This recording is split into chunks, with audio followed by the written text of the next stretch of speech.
Welcome on the Verge. This is Zach Spedden, joined as always by Bob Phelan and Nick Stevens. And on tonight's episode, we're going to get into discussing the players that the Orioles recently added to their 40-man roster. That'll be a little bit later on in our show. But first, I'm going to introduce tonight's guest. He is an infielder in the Orioles minor league system.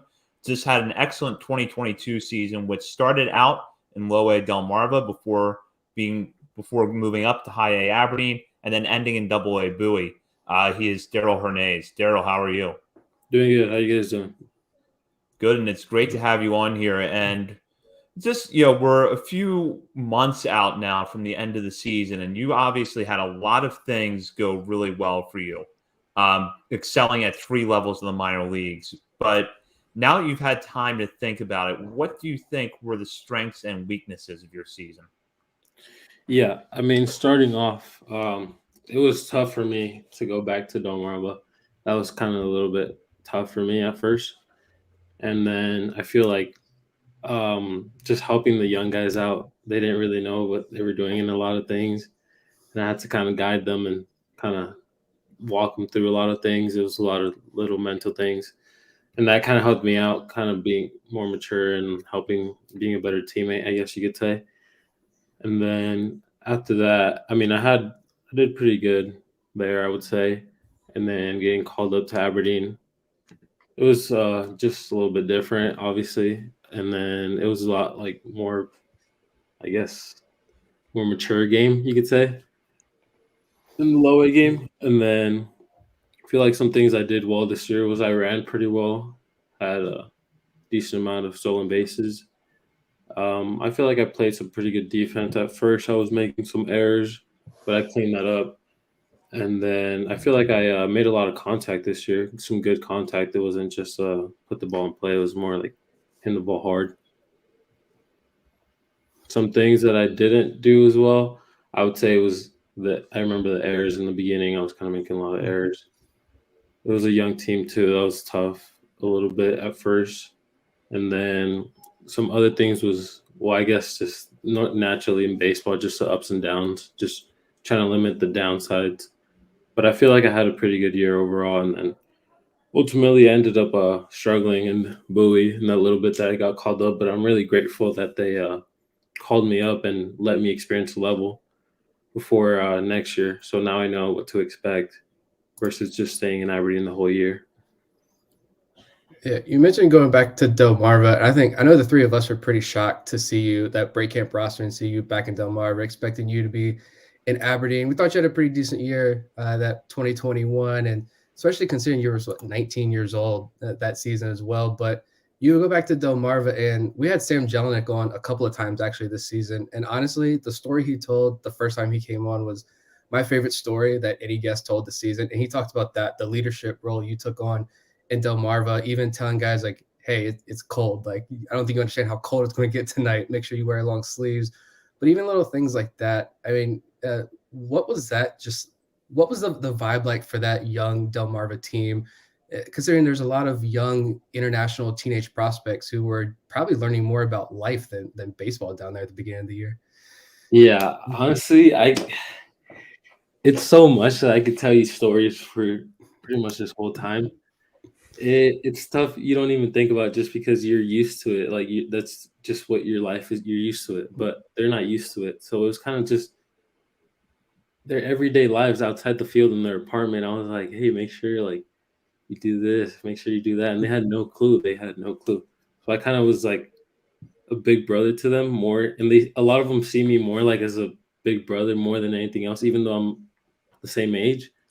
But it was more like, hey, make sure you do this, or like, hey guys, like let's make sure we're on time, because just different things like that. It was crazy, but yeah, man, those first couple of games it was really cold, and I was like, hey guys, make sure you guys wear long sleeves, and they would just wear the thin long sleeves, and I'd be like, no, you don't understand, it's gonna be like really cold, like you need to like make sure you get like bundled up. So then yeah, it was fun, man. When I was there, when I first got moved there, I was surprised too, and I was a little bit upset, but I just try to make the most out of it, and I'm really grateful for it because it taught me a lot about. I was born in Puerto Rico, but Puerto Rico is not even close to Dominican, and I grew up over here in the States, so it's just like made me relate to them a lot more as a human being, just because they don't know, or nobody tells them anything, and I felt like I helped them out a lot in that way more than just baseball. Yeah, that's really cool. And first off, shout out to Sean Poland and Fernando Delgado for helping us get connected here to make this happen tonight. But yeah, so these young guys coming from the international side, was there anyone that really jumped out as far as just raw ability, even if took some adjustment to get to the climate, the full season ball? Did anyone stand out as like a special talent? I would say, who I think is really good? Deson. I think Deson is really good. I think it was tough for me to watch because I know how good he is, or I've seen him in practice or whatever. And the raw ability, I personally think it could be like a special, but it's just so raw, and he had trouble navigating stuff like that. I was like, hey, you got to do some things. You got to take care of everybody, this and that. But he struggled, and I feel like he also got caught up in like had a couple bad games, and like I need to change something, and he hits a lot of ground balls, so he was trying to lift the ball too much and then striking out, and it was a little bit more mental, I would say. But I think he has a really high ceiling if he learns to. I guess it's more mental more than anything, but yeah. I think he could be really, really good. Yeah, we're still high on him, and we liked, even though obviously you were disappointed to go back to DeMarva, we really liked the way you came out and just dominated that league second time through. Was there anything, at least was it able to show you how much you had improved from the prior season to go back to that same level? Yeah, it honestly did. That's also why I'm grateful for going back, because I feel like maybe I wouldn't have had as good a season in, I guess, Aberdeen if I didn't have as much confidence maybe. Who knows? I feel like I had a ton of confidence in spring training, but I guess just seeing it in a full season, like starting off hot and hitting homers or whatever, it was cool, and it just made me feel like it gave me a lot of confidence. So that was awesome. Yeah. Speaking of Aberdeen, it seems like it's a really tough place to hit. Maybe underappreciated aspect of that park, especially for power hitters, seems to really take a lot of the sting out of the ball. Maybe it's deep in the right places. I'm not exactly sure why, but what was your experience like hitting there? And is it as much of a unique challenge as it appears to be? Yeah, I think it is. Thankfully, I played pretty well there, but it was tough, and I noticed it. Thankfully, like I said, I played pretty well, but there was everybody's complaining pretty often. The center field, the backdrop, what's it called, the batter's eye, is see-through. Mm-hmm. So when it's 6 o'clock or 6:30, 7 o'clock, when the game starts at 7, the first couple innings you can't really see the spin at all. Ooh. And then after that, the gaps are just really, really, really deep. The lines aren't bad, but the gaps are really, really deep. And I don't know what it is, but the ball doesn't really fly there. When we went to the South League, it was easy to hit compared to our field. But other than that, I know before there was trouble. There was a light in center field, like a night light, like a post, and there was a light. So the ball was coming out of that light, and you couldn't pick it up, but they ended up turning that off. So that was hard too. And man, it was a lot of things, but some of them ended up getting fixed. I don't know if you guys remember, there was a storm at some point and the lights got messed up. Mm-hmm. So you couldn't see the ball for a couple of days too, but then they ended up fixing that too. But it's a lot of little things that the turf isn't very fast either, as you would think, playing in the turf field. It's not that fast. So it's just little things like that, but I don't know. I guess people have struggled. Yeah. I would say if you have some of those nights, I know, talking to guys like Kobe Mayo and Connor Norby, like they get called up to Bowie, and you see some fans that pull up their the stat lines and say like, well, they weren't hitting that well. Then you're like, you talk to the guys and you're like, well, actually, like I was hitting the ball extremely well, and you look at how many home runs I got robbed or what your batting average maybe should have been. You're talking about kind of what you can on a night-to-night basis. What are the coaches sit down and talk to you guys about, or what are you looking at and saying like, how difficult is it to say like, all right, I should have had 3 hits last night, or like a 2 home run game, but I went 0 for 4. What are you guys looking at and going over and saying, all right, just keep doing what I'm doing, and hopefully the hits just start falling? Yeah, the main thing that they preach is hitting the ball hard and a good trajectory. So I would say, like, let's say you get 3 of those that night and you go 0 for 4. That's something also I learned this year versus last year. I was a little bit more concerned about the actual stats. This year I was kind of more, I guess, just playing the game. But basically, let's say you hit 3 balls hard tonight and you go 0 for 4. So the next day or whatever, you have a report, and that report is seen all the way up through the system. So they know that you hit 3 balls hard, right? And like, it wasn't just an 0 for 4 with 4 bad at bats. So it's seen and it's being tracked. So that gives everybody the confidence in the org to just hit the ball hard, or, just have a good at bat rather than and control the strike zone. They also see that. So, I mean, just kind of more the process more than the result. Because I guess if you go 4 for 4 with 4 bloopers, I mean, everybody will take that. I promise you. But at the end of the day, those days that you don't do good and you have good process behind it, it's also being seen. How do the coaches do in selling that to you? Because I'm sure that is a bit of an adjustment where you're not necessarily having to focus on the day-to-day stats that we can see in a box score. Yeah. So, like I said, last year was a little bit tough for me because I would be, let's say, I don't know, for my last, I don't know, let's just say 10. And I'd be hitting the ball pretty good. But I'd be like, my dad or something would be like, hey, like, what happened? I didn't see the game, but I saw you went 0 for again. Like, I'm like, actually, I hit the ball well. Like, I feel good. But, you can't really tell, I guess, sometimes, unless you watch the game maybe. But it just gives you that confidence. And the coaches, like I said, preach that every day. And, like, they see that. And they can show you your numbers. Like, let's say, for example, like hard hit rate or whatever. Speaking of coaches, you spent a good portion this season playing under first-year manager Roberto Mercado, who was honored with the organization's Cal Ripken Senior Player Development Award. Can you give us some insight into the impact he had on you and your teammates? Yeah, it was awesome playing for him, especially he has family from Puerto Rico, so we had that little connection too, so that was cool. His parents are from Puerto Rico. But no, he was awesome. He loves winning. He's really competitive. I learned that. For example, we would pinch hit a little bit more than other teams would. Things like that. Try to win games. So it was awesome. He worked on me on a lot, like especially my my jumps while playing defense. My reads, I guess you could say.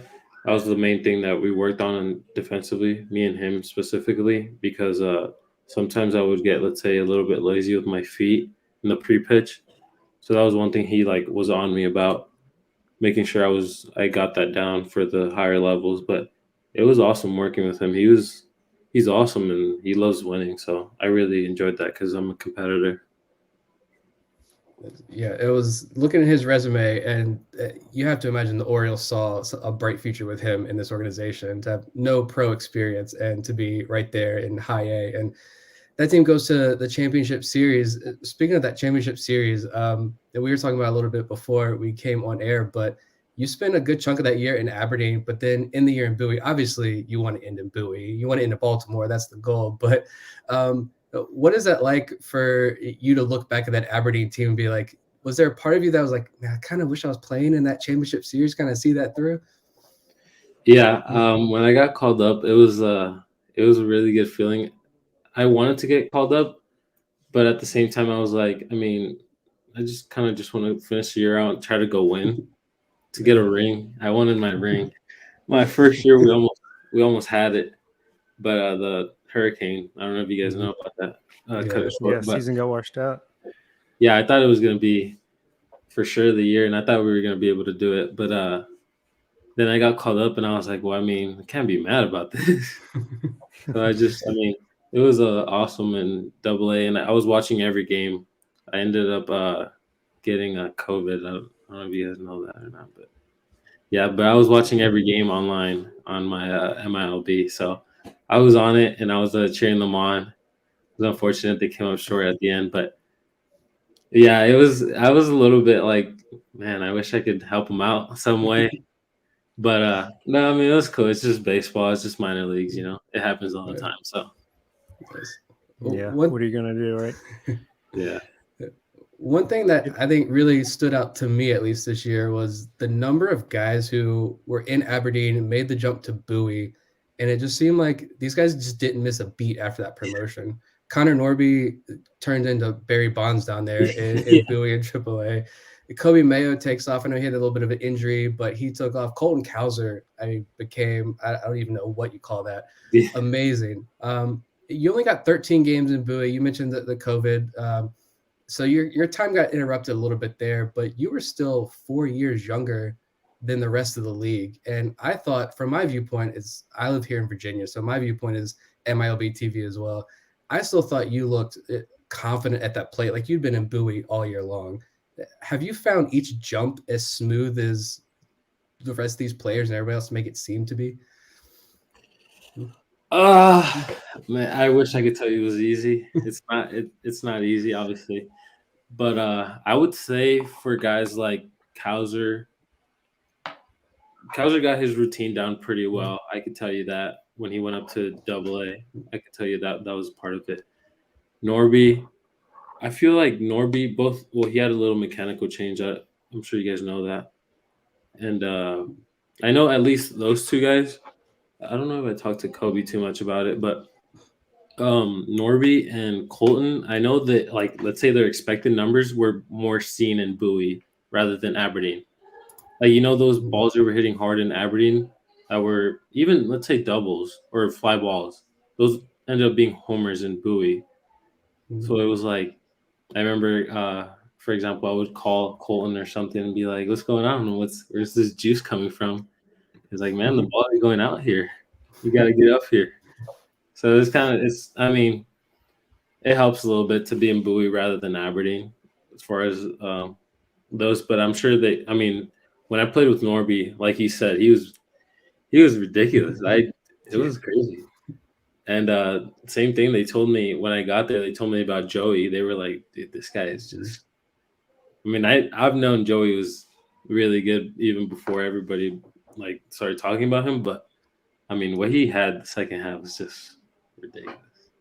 But yeah, they were all, when I got there, they were like, "It's gonna be tough to replace Joey, so good luck."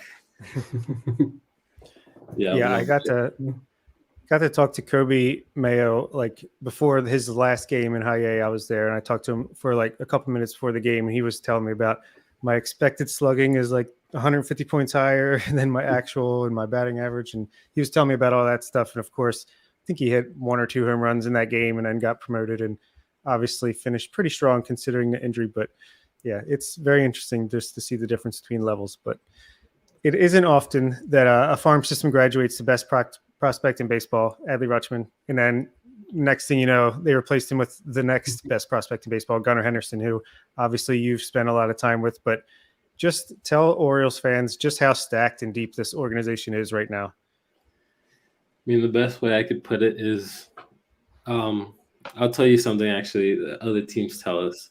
A lot of other teams, I don't want to say specifically who or whatever, but they'll tell us and they'll come up to us in the middle of the game and they'll be like, "Man, you guys got like 4 guys that could be hitting 3-hole for us in AA when I was in high A. Like, you guys got like 4 of those guys that could be hitting for us in AA or whatever." So I would say like that's how deep we are. I feel like we have guys that are unranked or whatever it's called, that could easily be, let's say, top 15 somewhere else. I think so. I truly think so. Because when we play other teams in spring training or in the season, I just feel like we're so much better than them. And like, I don't mean that in like a mean way, but just we're so talented. Like, we're so deep in every position, I feel like. So yeah, man, it's special. I think what they're building, it's pretty impressive, honestly. Yeah, we completely agree with that assessment. We put out a top 50 every month during the season. And it's like even guys that we're leaving off this top 50 are like legit prospects that could see major league time. So yeah, it's crazy. So when you were drafted back in 2019, MLB Pipeline actually described you as a shortstop starter kit. In other words, someone who had a little bit of everything in your game.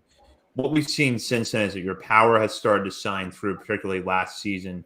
Your speed on the base paths has been impressive, and you've really shown off your defensive versatility in a meaningful way. With all of that said, is there a particular area of your game that you take the most pride in? Oof, I honestly take the most pride in being as 5'2" as I can. Like being completely honest with you. I know that's kind of avoiding your question, but seriously, I try to be like solid in every phase of the game. And I feel like those players are the best players. Someone that's solid in every way, not just one hole. It's not like I'm gonna have a Joey Gallo power or whatever you want to call it. So I try to be as solid as I can in everything. But I mean, I don't know. I really do focus on everything. I try to make my defense as steady as I can. And like I said, I keep trying to run and get my bags and just hit. Obviously, if you hit, you'll be fine. So with the defense in particular, just like pretty much every other infield prospect in the organization, the Orioles kind of move you around a bit: second base, shortstop, third base. We see a lot of guys play infield and outfield too. Where do you feel most comfortable out there on the diamond? Well, before I would tell you for sure shortstop. Now I feel pretty similar. Like honestly, in all of them, shortstop I've played my whole life, so it's kind of like I feel like I have the most natural range, I guess, because I have instincts there my whole life. But I feel really good at third. I feel like I'm almost a shortstop playing third because I play usually pretty deep and I go get everything. And at second base, I feel like, it's a closer throw, so it kind of makes it easier in that sense. But I feel comfortable in every base now, and I'm happy they did that to me, and I guess everybody, because now I can play everywhere. But I guess to answer your question, I guess I could say shortstop, but I don't really feel that much of a difference. Did you get to work a lot with Tim DeJohn when you were up there in Bowie? We had him on as a guest, and he seems like quite the guy to get to work with every single day. Yeah, he brings that energy. He's fun. Yeah, I got to work with him a little bit. I work with him every spring training, like a decent amount. And then when I got to Bowie, he was on me, but he said we're gonna keep working this spring training, so I'm excited. Yeah, I think it's good to have versatility, especially in the infield in this organization with so many guys coming up. It doesn't hurt to be able to play more positions. And you played with Gunnar Henderson. We were talking about a little bit earlier. You played with him in the GCL in 2019, almost won the title, and then started 2021 again, both in Delmarva. Are you surprised by his meteoric rise through the system and how much success he's been able to have so far at such a young age? And does that motivate you to follow in his track next year? Not one bit. I'm not even remotely surprised. Since I met him, everybody could kind of tell. Like we ended up getting him in the second round, but we'd play all the first rounders from the other teams, and I was like, dude, this guy's not even it's not even close. This guy's so much better. I'm like, I don't know what our guys did, but they were a lot smarter than, in my opinion, other teams. Because look at this guy; he's so much better. It was cool, and then he also became like my best friend off the field, so that was awesome. But the reason why I'm not surprised, I'm sure you guys have heard, but he's a really good hard worker, like extremely hard worker, and just really competitive. And if you guys see him play, he runs hard all the time. He's really competitive. You could tell like he cares, and like that's kind of how I am. Sometimes I don't show it as much as he does, or sometimes I show it more, I guess. Sometimes I get agitated, but I think I'm not surprised at all, just because he has so many physical gifts. Like he's a 6'4", 220, whatever shortstop that can run and hit for power. It's just crazy.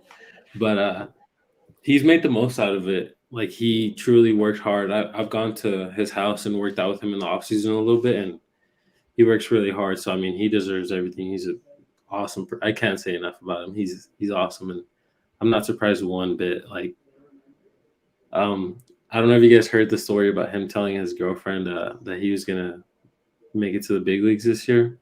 I didn't hear Let's that hear one. it. Oh well, no, it kind of came out in Twitter. That's where I saw it. But Okay. he told me that too, since we're really close friends. When we were in spring training, he told me like he's like I'm gonna make it to the big leagues this year. And if he would have said that to a lot of people, they would probably laugh. But I honestly believe him just because he's so like determined and focused. And I mean, it pushes me.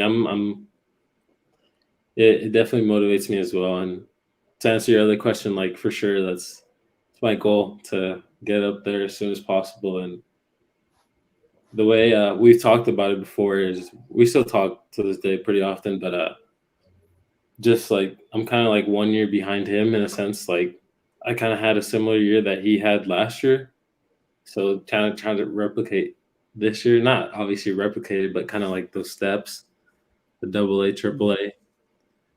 We'll see what happens about the big leagues, but it'll be awesome. Going back a little bit, you and Gunnar kind of had a similar experience where you were both high school draftees in 2019, and the pandemic wiped out what would have been your first full seasons in 2020. Do you think it was harder for you as a player coming out of high school to bounce back from that and get into the routine of playing a full season, or do you not think there was much of a difference between you and the players that maybe had a year or two of pro ball under their belts? I mean, looking back at it, you could say like those at bats. I mean, those at bats would have obviously like helped develop a little bit quicker, I guess you could say, just to see the pitching.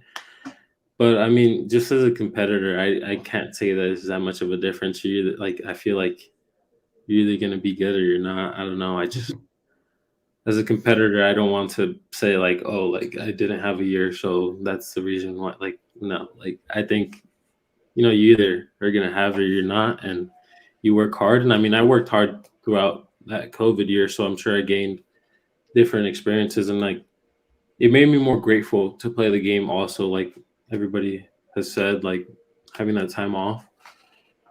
But I don't want to say it makes a difference just because everybody went through it in the world, not just like baseball players. Every sport did, but obviously in baseball, it's pretty important to get at bats just to keep developing. But I don't want to say that it made that big of a difference. So we're here in the off season. Hopefully it's hopefully winding down soon. I'm ready to get you guys back out on the field and watch you guys. But what's your plan for the rest of this off season? Is there anything in particular you're focused on, an area of your game you're focusing on, or what's kind of the general plan for a hitter like yourself over the winter? Yeah, so my main focus is off season, which thankfully I'm doing a good job of, is putting on strength, just building my base, building my foundation for this year. Hopefully, having the longest year of my life, meaning like AA, AAA, and hopefully playing as many games as I can. So just getting ready for that physically, and just putting on some weight a little bit. I've put on some weight every year, but this year I'm trying to put on a little bit more, just because, and keeping my speed. Obviously, I'm running every day or mostly every day, and I'm putting on quite a bit of weight, I would say. And that's my main focus right now. And just building that base, that's like the main thing. And then outside of that is cleaning up my swing path, just making it as clean as possible. Just playing with guys like Norby, like you guys said, he has such a good path. That's why he drives the ball so well to right center. So like just trying to work on that. Honestly, that's like are my main two focuses, and obviously everything. I mean, not just that, but those are my main two focuses. I would say that just being able to drive the ball to right field, and just get stronger. So, what are you doing in your downtime? We know that Gunnar Henderson and Colton Cowser obviously get into their Legos. That was a big story last year. What are you doing? You playing the new God of War? You playing Marvel Snap on your phone? What do you get up to? Well, I'm pretty laid back person, so I kind of just hang out with the family, and then I play some video games. I got the new Call of Duty. I was actually playing with Gunner the other day. So yeah, we play some Call of Duty, and then I'll play some of the show. I enjoy my time playing the show right now because during the season, after going 0 for 4, you don't want to go play online and take another beating in baseball. So I play it in the off season, but I try not to play it in the season. Makes sense. And last question I got is, what are your goals for 2023? Call your shot. Are you going to do the Gunner and get called up at the end of next year? Set up for Rookie of the Year in 2024? What's going on? So I would love that.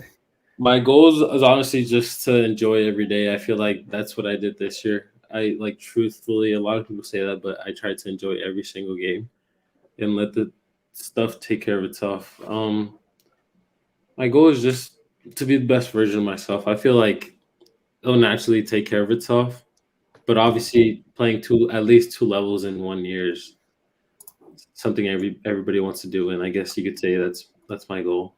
I think everybody wants to get call up every year, so we could say that. Well, Darell, we really enjoyed having you on tonight, and thank you so much for taking the time to join us, and best of luck getting ready for 2023. We're certainly excited to see you back out in the field. Thank you. Appreciate it, you guys. Yeah, thanks for coming on. Oh, yeah. Thanks a lot. Yeah. Darell Hernaiz, a prospect in the Orioles farm system. And in a moment, we're going to talk about the interview and get into the players that were protected from the Rule 5 draft with 40-man roster spots last week. But first, the DraftKings Sportsbook, one of America's top-rated sportsbook apps, is coming soon to Maryland. But you don't have to wait to get on the action. Right now, new customers who sign up with promo code on the Verge will receive $200 in free bets on launch day after registering. Plus, 5 lucky customers will win a $100,000 free bet on launch day. It won't be long until you can bet same-game parlays, money lines, props, spreads, and more right here in Maryland with DraftKings Sportsbook. Download the DraftKings Sportsbook app now and sign up with code on the Verge to receive $200 in free bets on launch day after registering. Plus, we're giving 5 customers a $100,000 bonus free bet on launch day only at DraftKings Sportsbook with code on the Verge. So, Bob, Nick, we just heard from Darell Hernaiz, a rising prospect in the Orioles system, about his breakout 2022 season and some of his goals for 2023. What were your thoughts on our discussion with him? I thought for me, the talk about Aberdeen, I felt like was interesting. It truly is. We talked about this all the time, right? Guys like, TT Bowen's only getting a couple of home runs this year. Connor Norby getting called up, even though the numbers didn't look that great in Aberdeen. Kobe Mayo, all these guys. Yeah, you're working on things, but clearly there were a lot of stuff going on down there in Aberdeen. Not just on the field as far as the field stuff, but just Aberdeen in general, man.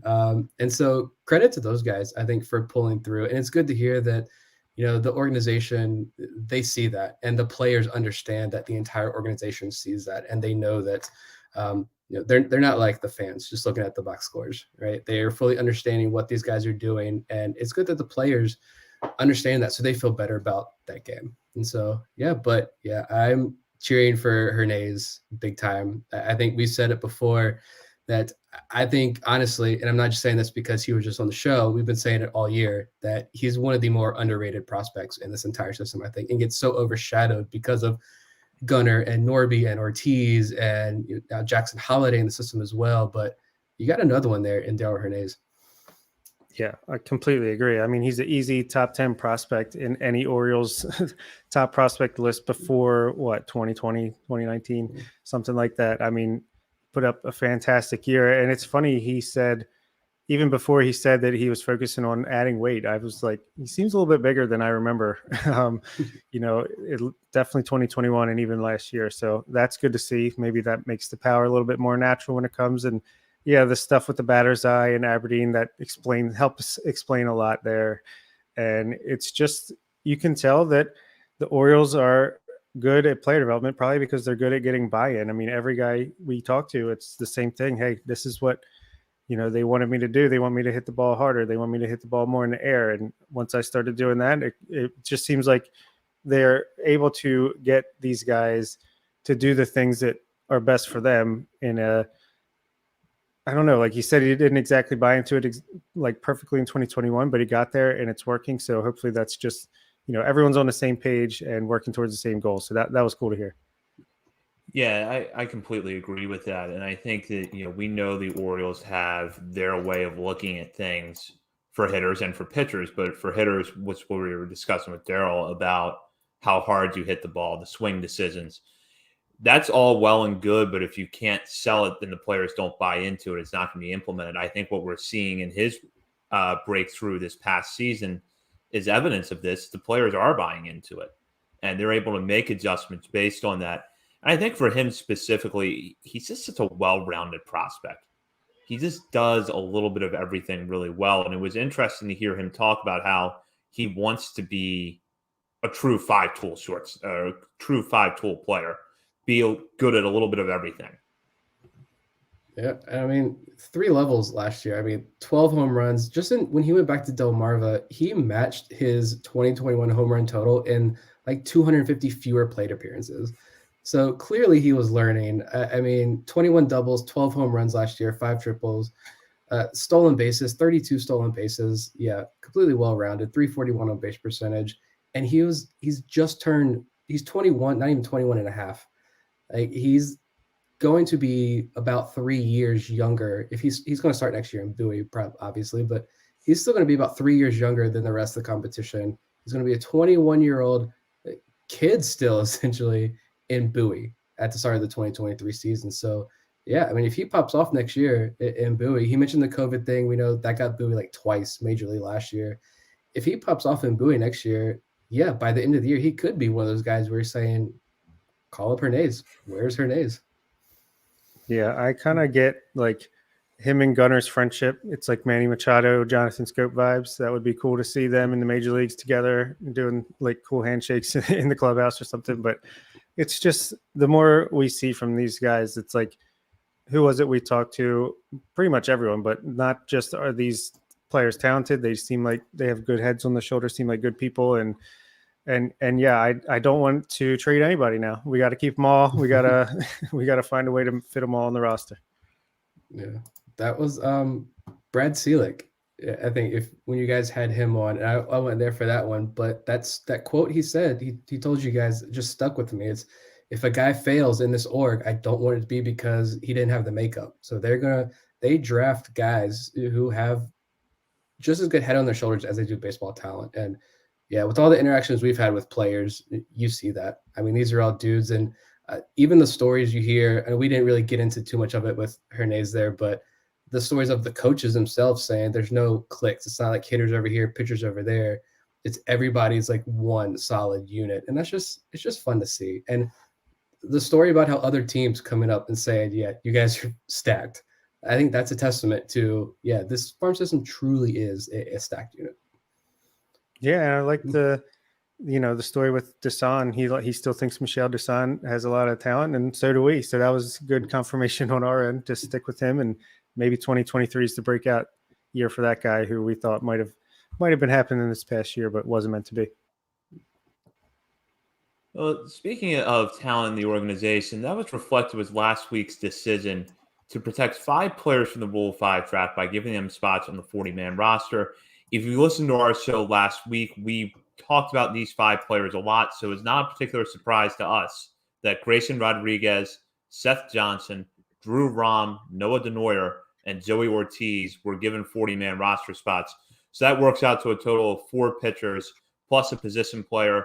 All of them but Johnson, who had Tommy John surgery last summer, should be out in the field healthy and ready to go in 2023. I think that kind of the takeaway that I had was, number one, it's another show of how deep this organization's pitching depth is and how deep it's getting, that we see 4 pitchers protected, 3 of which could play a role in the major leagues next year. And then Ortiz, just the rise he has had over the last year, really going back to the start of 2021, but then in particular, the second half of 2022, to become one of the best infield prospects in an organization that is stacked with infield prospects.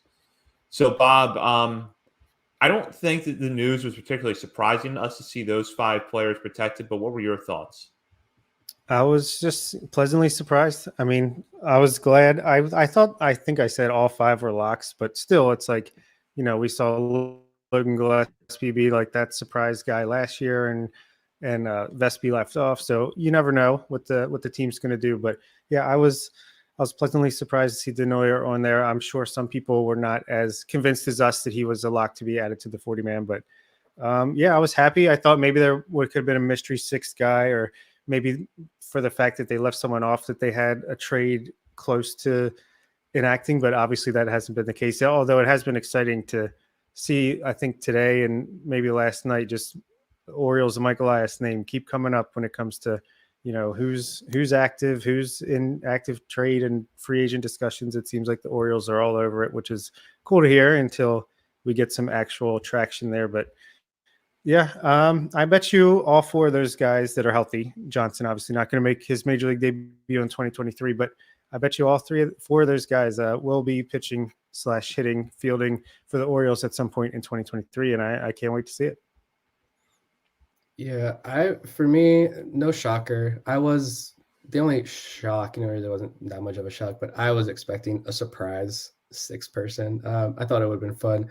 I was still waiting for the Cade Stroud chaos to commence, but I honestly enjoyed some of the quotes. I know all these guys jumped on Zooms with Orioles reporters, and I liked some of the quotes I thought were just a little bit interesting, like Joey Ortiz, talking about how he never really heard this glove first kind of moniker before, and now he's on this mission to prove to everyone that he's not just this glove first shortstop, right? That he can really do it all. And I think shout out to Jeff Ponte over at Baseball America. He was putting out some good numbers, looking at Ortiz, the guys who were added to 40-man rosters, and Ortiz was up there among the best of them in terms of average exit velo and chase rate and swing rate. And so like Joey Ortiz, the bat thing, it's legitimate. And Drew Rom wanting to add a couple ticks to the fastball velo, right? I did find it interesting where I don't know if this is just him being humble and saying what you got to say in the interview, but he wasn't sure where he stood.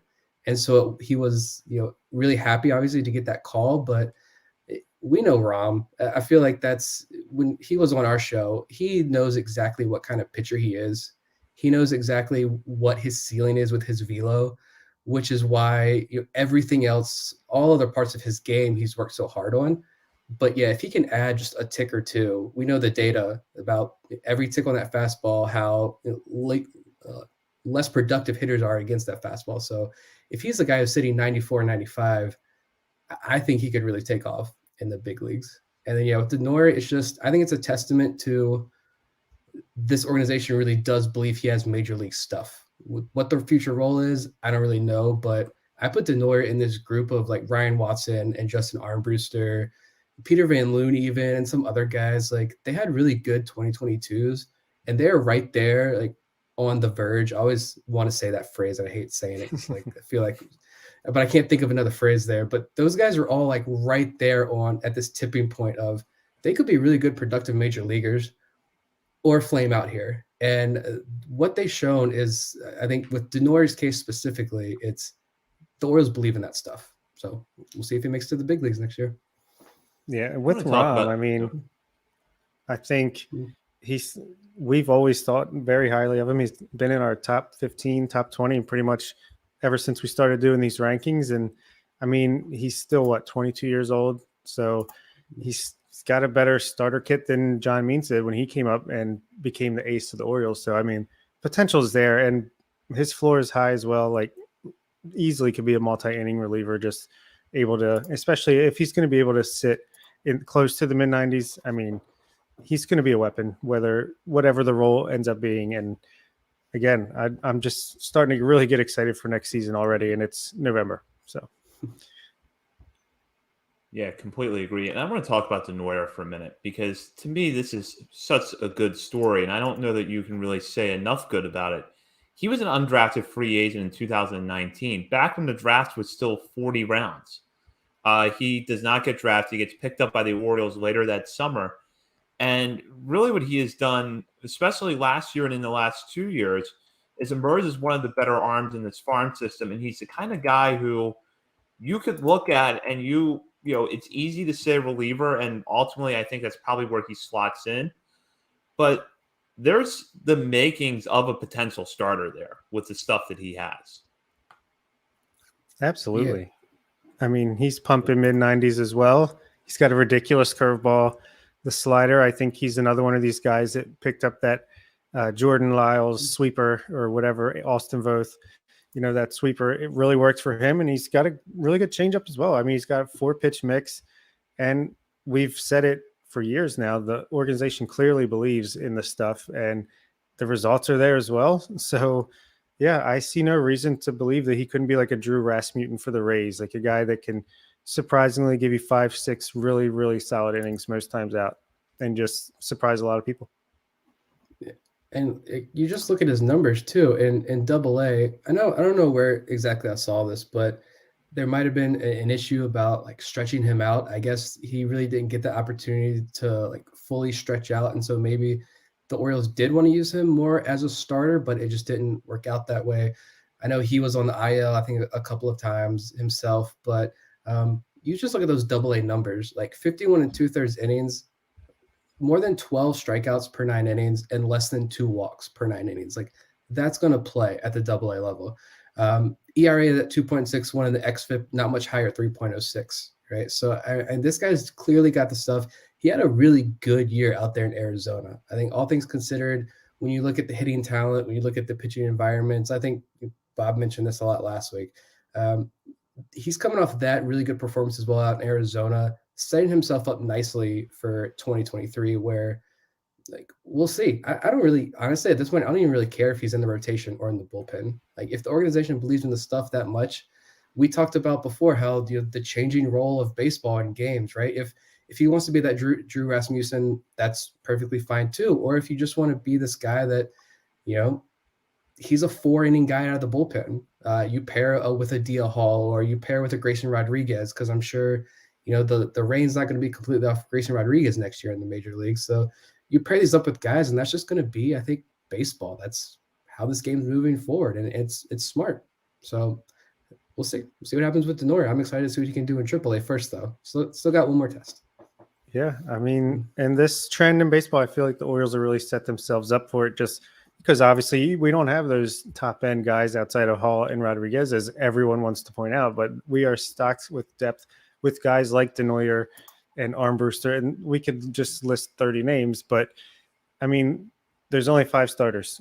There's still plenty of room for guys with the stuff and the talent that a lot of the pitchers have in this organization that are going to find a role to help a team get to that playoffs. And the betting is opening up in Maryland. I might put my World Series bet on the Orioles already. Let's do it. DraftKings on the Verge. Yes. Check the episode description. So I think that if you look at how these players, want to talk about how these players fit into the team in 2023. Rodriguez would seemingly be the one with the strongest chance to make the opening day roster right now. He would be in the major leagues already if not for that lat injury. We have to see how the offseason plays out with how the Orioles address their middle infield depth. But I get the feeling that Joey Ortiz could be one of those guys where after a month, if he gets off to a good start at AAA, that's going to be the name that fans are clamoring for, that they want to see. And then Ram and Denoyer, I just think it's about getting AAA innings for them at this point. And with Ram, you continue working him as a starter. Denoyer, maybe you have a little bit of a hybrid type situation, knowing that he may need to go up as either a starter or a reliever or a multi-inning reliever, but maybe try to build him up that hybrid role. Yeah, I don't see. Ram would be the only guy. Grayson's making the opening day roster. If he doesn't, there's an issue. But Ram would be the only other guy who I think has the slightest odds of making the opening day roster. I think they're very low. I know he talked about finding a feel for a new changeup grip. So, there are still some things I'm sure he can work on in AAA, but he's not going to be too long. Him and Ortiz are going to be for AAA for too long before they're going to be ready to contribute in the major leagues next year. And so, yeah, I don't know. Like, I want to see what Ram looks like in spring training. What's the fastball velo at? is he still using that? Does he still drop the arm angle? Is he still going sidearm against these major league hitters? What's his comfort level there? Like, I think I mentioned at our live show, like if there is one prospect of all the prospects in the system, if there is one prospect who I want to pan out more than anyone else, it's Drew Rom, just because I think that'd be a real testament to the pitching development for this organization and what they're capable of. Yeah, I would imagine Grayson's going to start either the 4th or 5th game of the regular season for the Baltimore Orioles, just because you want to start him a little bit lower in that rotation just for innings reasons, basically. But there's no reason. I mean, they're going to want him to be eligible for that Rookie of the Year and get a draft pick along with Gunnar. So that seems like a lock to me. And I think Rom and Denoyer will both be in the AAA rotation to start the year, most likely. And Ortiz, I feel like he could fight for a spot on the opening day roster, especially if he comes out hot. But it depends on how the offseason goes. But worst case, he's in AAA, and if he picks up where he left off, then it's not going to take long for him to get pretty close to regular playing time at the major league level. I mean, spring training is going to be so much fun. It's going to be filled with guys that have potential, and we're going to get to see how they do against major league competition. Like we saw John Rhodes last year. Is it going to be Judd Fabian getting in some spring training games this year? So again, just continue to be excited for the months to come. I'll start with Nick on this question as a follow-up point. Were you surprised that there was not a 6th player protected? And could you see a scenario where maybe 1 or 2 current Orioles are taken in the major league phase of the Rule 5 draft? I was a little surprised, like I said, that a 6th guy wasn't added, just because, I mean, even if it's a reliever, you can stash him now. And if you have to take him off, then like, I don't know. But I think the only guy that I was kind of worried about was probably Kyle Branovich. I don't think we really talked about him too much last week. I don't remember, but Zach Peak, I know some of the Zach Peak stands online we're getting worried. They're getting a little feisty. Zach Peak's not getting picked up. It's nothing to worry about there. Like maybe a guy like Easton Lucas or Nolan Hoffman, since they were just out in Arizona, maybe if a scout really liked what they saw, he gets on a team's list. But other than that, like I don't really see anybody who would get drafted and stick. I have a hard time finding one of those guys, except maybe Branovich. That's the only guy. I just feel like he's in this unique situation where, like, yes, he's recovering from Tommy John, but he should be back sooner rather than later. I think you always hear that, the command is one of the last things to happen, to come back to a guy after Tommy John surgery, but he's already kind of this command artist himself. So he doesn't rely on this high velo fastball. So I imagine it won't take him too long to get back on the mound and feeling more like himself in AAA. But is a team really going to want to play that roster game with him for the next 2 years before he meets his requirements or whatever? I just don't see anybody getting drafted and sticking. And the only other name I saw a lot of people throw out, I don't know, am I missing something like with Adam Hall here? I saw Adam Hall's name thrown out as a big name, not protected. He's not. It's okay. If you're a Hall fan, he's not going anywhere either.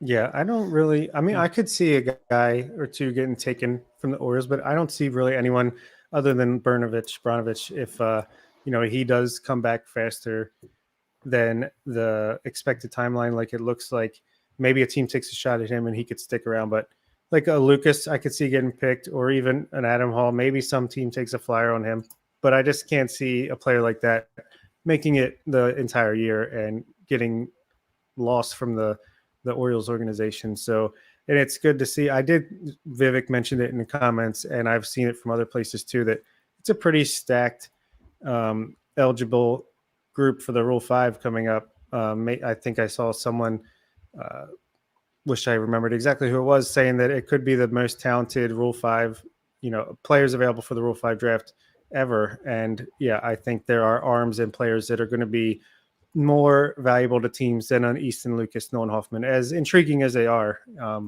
So I'm not too concerned. I think the Orioles made the right calls, and pitching always is going to go above position prospects in the Rule 5, just because you can put someone at the last man in the bullpen. It's a little easier to play with that than a guy who he's going to be on the bench a lot. How much can you develop him, et cetera, et cetera. Yeah, I feel like if someone is taken out of the Orioles system, it's easiest to see Easton Lucas or Nolan Hoffman going because both of them are coming off that AFL experience. Lucas being a left-hander, possibly having starter stuff, could give him an edge. Hoffman is a guy who might have been protected if we had seen more of him this year.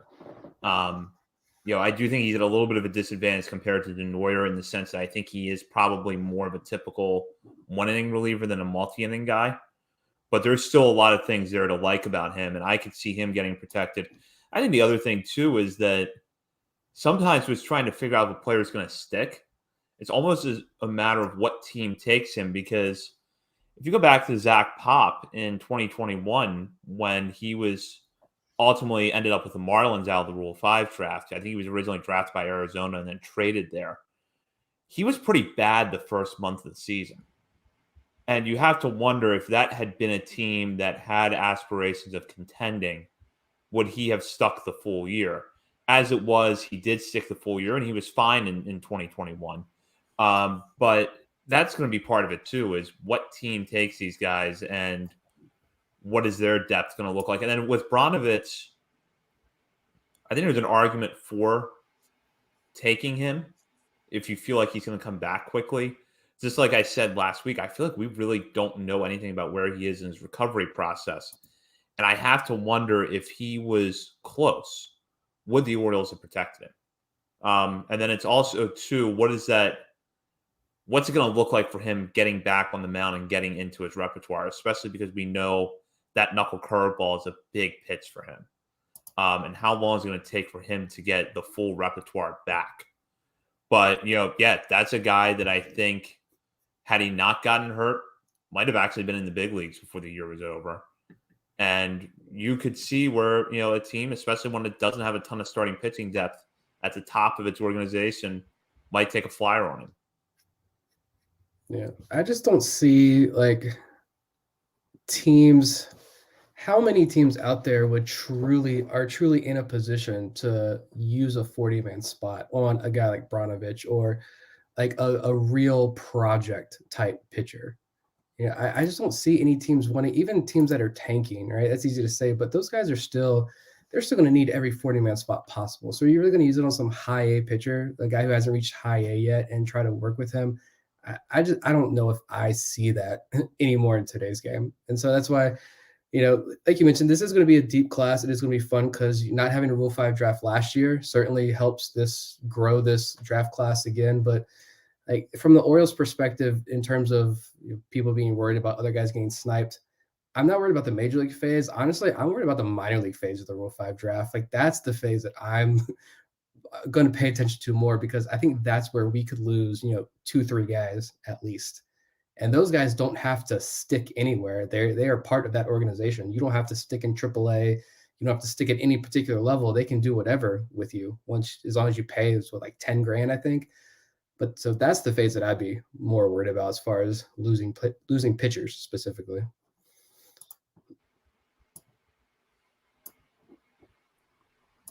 Yeah, I could see that, especially if you're looking at the type of arms that could be starters or relievers in the middle of the organization. Well, that'll be something to keep an eye on here over the coming weeks. The Rule 5 draft will be on December 7th, and we'll have more extensive coverage leading up to that. That'll be part of this year's winter meetings. Next week, we'll be joined by John Mioli, the author of Maximizing Playoff Odds, a Baltimore Orioles newsletter. He's actually coming on to talk about his work with Baseball America and the Orioles prospect rankings, which he is doing once again this offseason. We're looking forward to having him on. That, by the way, for those keeping score at home, will be John's 6th appearance, putting him second behind Dr. Stephen Loftus at 7. So something to think about as we head into tomorrow, as we get ready for next week. In the meantime, check out BaltimoreSportsAndLife.com for all the latest coverage on the Orioles, Ravens, college sports, and more. And while you're there, hop on the message board and join a discussion with fellow readers of this site as well as contributors. And be sure to follow us on Twitter. I'm going to give Nick a quick second here to talk about something we're actually starting in preparation for the Rule 5 draft on Twitter that's going to be interesting. Yeah, I started this today just because I need something to do to pass the time over the next week. So Vivek here in the comments, Vivek is the king. I'm sure we will get Vivek on as we get close to the Rule 5 draft to break these down. I'm no Vivek. I'm no expert here, but I've just been kind of going through. I got a thread up on Twitter. We'll be updating until December 7th. Just intriguing names. They may not necessarily be guys that the Orioles have a shot of even targeting, but just interesting names, numbers, some videos, something to do to help pass the time between now and December 7th for the Rule 5 draft diehards out there. Well, we'll be looking forward to that. Thank you to Darell Hernaiz for making an appearance on the show tonight. For Bob Phelan and Nick Stevens, this is Zach Spedden you've been listening to on The Verge.